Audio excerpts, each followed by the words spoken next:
Some of the prettiest coastal redwood trees in Southern California frame a hidden chapel on the Palos Verdes Peninsula. However, first know this: coastal redwood trees don't naturally grow in L.A. They thrive in cold, foggy coastal zones from the Oregon border to the Santa Lucia Mountains in southern Monterey County.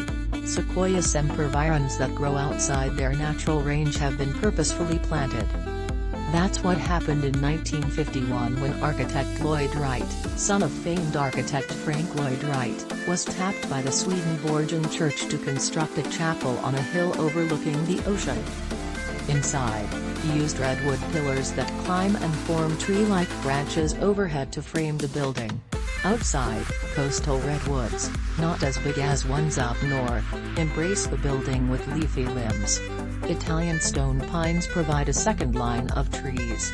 The walls are glass, bringing nature and faith together in an indoor-outdoor spiritual space. Wayfarers Chapel still stands today.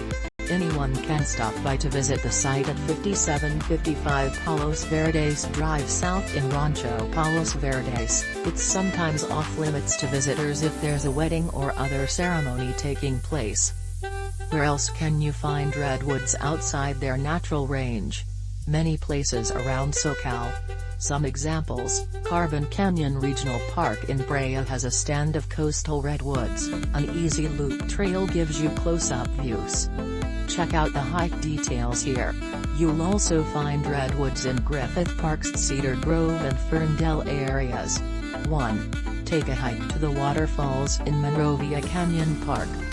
These waterfalls were off-limits for about a year after the 2020 Bobcat fire swept through the Angeles National Forest.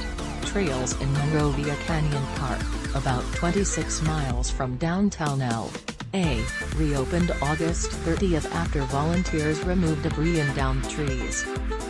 However, you must reserve a spot before you go.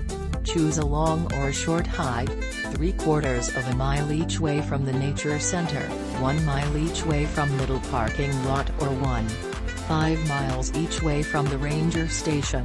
There's more info here about the park and reservations. Check out other waterfalls on these hikes, although not all may be running because of the drought. 2. Post a photo of your cherished pet at El Zoo's Day of the Dead altar.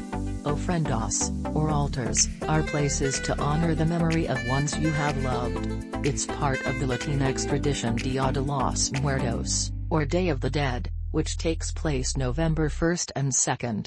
The El Zoo has created its first space for people to remember their pets.